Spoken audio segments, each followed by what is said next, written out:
السلام علیکم و رحمت الله تعالی و برکاته. دوستان مهربان، خداوند حفظتان کنه.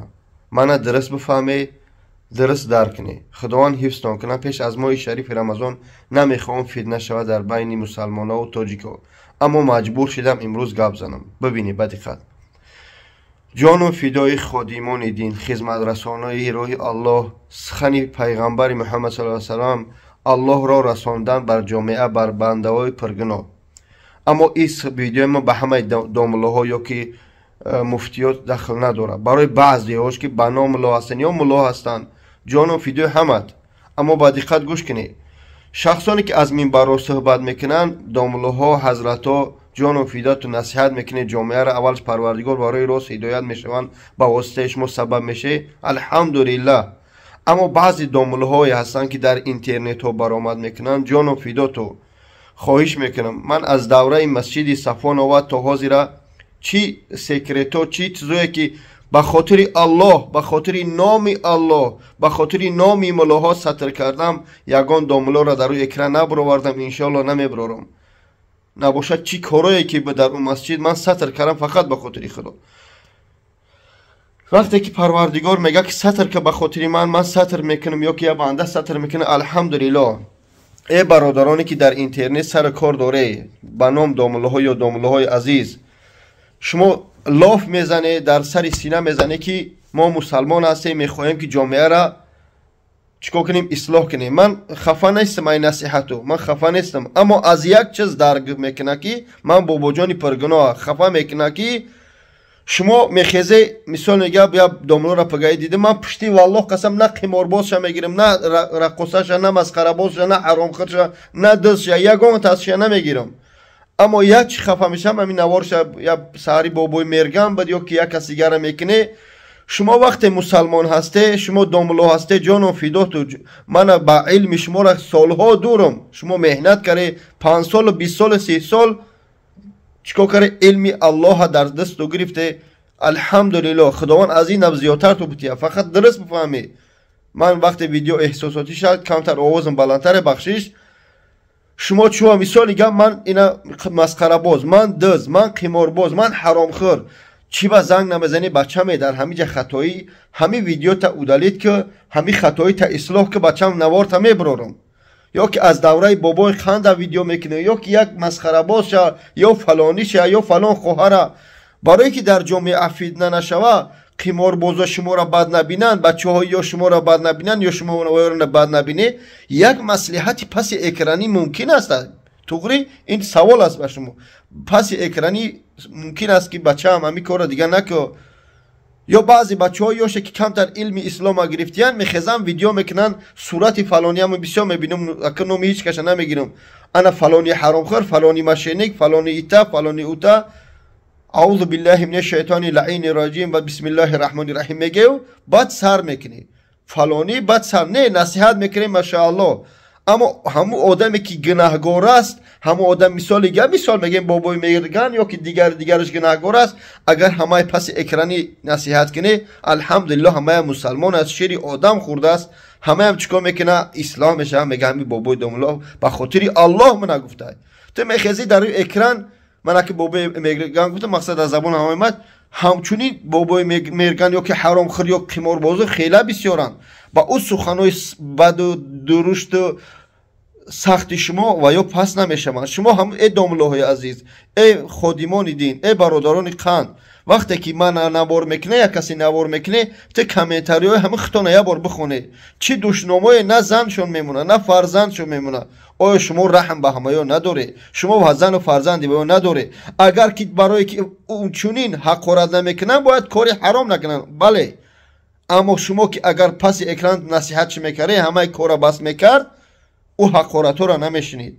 او برو دوره، همسایه دوره، قده دوره، یک اینگه دوره، مقصد یک مهمونی، یک کس قرضی دوره، شاید یک کس باید پگه بروه، یک کس 10,000 سومانی قرض دوره، یا که بگیره کمبدیش بد کنه با قرض میره که میگه ترا ویدیو کردین من ترا نمیتیم قرض.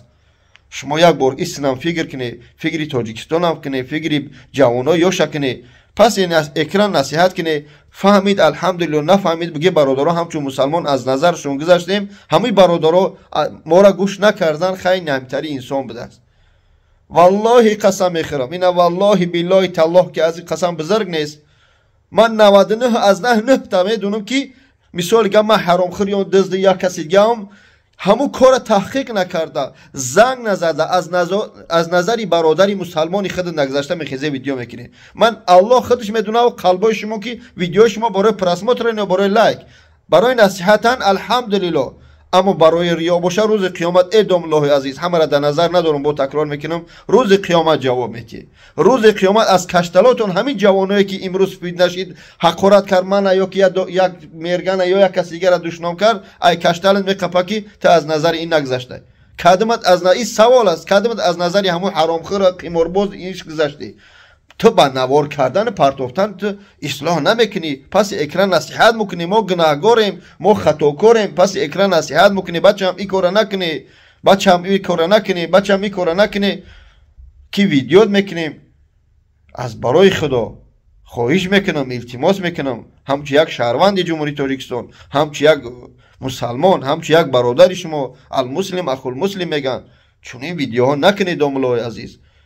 بعضی در مسجد در منبرها میشینه نوار میکنه که تا شما را باور کنن. یک جنگ یوتیوبی خیلی نیست، ما گرچند در اکران صورتی من میبروی من که الحمدلله 100 ویدیو کنم هیچ کس تعطیل نمیتیم، اما همچون یک برادر، من همچون یک مسلمان خواهش میکنم که روی اکران برآوردن پیش از برآوردن قطعا صحبت کنه. نمرای همو گناهگارا را یافتن آسان است، یا که نلیچ نمری من میدونه زنگ بزنه بابا جان فلان نمره بیاوردم ما نصیحتش کنیم یا بفهمونیمش، همین کارهای جزیره نکنه در بین جوانا. اگر شما میخوای اصلاح کنی جامعه را، سطح حرامی و حرام جای ها یعنی دیسکوتک ها و جای قماربازی و کارتبازی پره، چوا و یارا گام نمیزنی آخی. من خواهش میکنم از ابونچیا یگان کسی دوملا را دشنام نکنه، یا خدمت کردین یا محنت کردین، مهره چشم او کردین، خیلی عذاب کشیدین که بعد علم گرفتین، با یارو ما دوریم. اما خواهش میکنم، التماس میکنم، شما طرز ویدیو کنی تو نادرسته. من از دیدگاه یوتیوبی میفهمم، شما را چند سال شده یوتیوبم، اینجا بعضی چیزایی هست که شاید شما نمیدونه، شاید نمیفهمه، از نظری گناهگارا بگذره بعد روی اکرام بروره. خواهش میکنم، التماس میکنم، همی که اگر ترک پیش از ترم 10 سال 5 سال بتیان سودی اول میپرسد، گناهات قائل میشه، ایس اوس میکنه، بعد 1 سال 2 سال تا کم میکنه. شما خطوه قاضی میگیری، داملا میکنی، از نظرشو بگذره، شاید همه خطا، شاید نمیدونم بعضیش که همین چیز گناه هست. انا فلانی فلان حرامخور، فلان دز، فلان مشینیک، فلانی صورت چه میمونه، میگن بیا استریچت کنیم، مقصد اگجا صحبت کنیم، گناه ما مقصد بگو. متاسفانه چیکار میکنی؟ با گریز میگریزه و نمیایی جاتون نمیگی. من جانو فیدو تو باز، من از من خفه نشه، من همچنان فرزند شما را میگم، التماس از نظری برادرو بگذاری. والله قسم باز میخورم 99% از یگان کسی ما را زنگ نمیزنه یا گناهگار را زنگ نمیزنه که بچه‌ام بس که پس اکران اول اصلاح شوه. برای چی من مسجد صفانه گفتم؟ برای که مسجد صفانه ما را بسیار چیز ساتر کردیم. الحمدلله تا روز قیامت پیش پروردگار به سری بلند بخیزم، یا الله به خاطر دین تو، به خاطر نام ملاحات، به خاطر نام اسلام من اون برادرها را ساتر کردم، نموندم.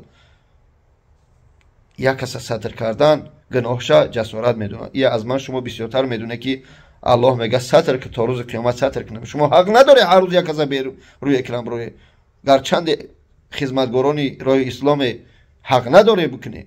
با خاطر چی حق نداره؟ با خاطر از نظری با نمیگذره. من 99% میدونم با دکزه دارم، لیکن نمیخوام دیجا بگم. خدا همه ما را برای راست هدایت کنه. خواهش میکنم پیش از ماه شهر رمضان چونی فتنه ها دیگه نشه. السلام علیکم و رحمت الله. بخشش که اگر پس بلند گفته باشم همه دوملا را در نظر نداشتم، یعنی بعضیاش که در یوتیوب نصیحتگرن و صورتهای مردم هر روز میمونن. خدا نگهدار.